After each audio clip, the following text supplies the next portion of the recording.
आज हमने बचाईबारी में हमारा पुलिस ने ओसी चंपावत का टीम जो है 20,000 अराउंड 19,800 याबा टैबलेट्स पकड़ा है।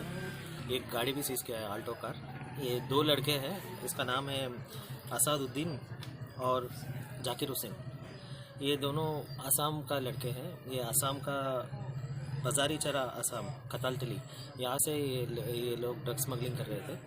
तो इन्होंने हमने रेड हैंड पकड़ा और जब सर्च किया तो 19,800 याबा टैबलेट्स मिला। तो उस लोग कहाँ लेके जाने वाला था सर? ये बोल रहे थे कि अगरतला एंड सोनामुड़ा का सप्लाई पॉइंट।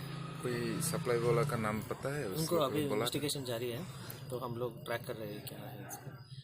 मिलने से आपको इंटीमेट करेंगे।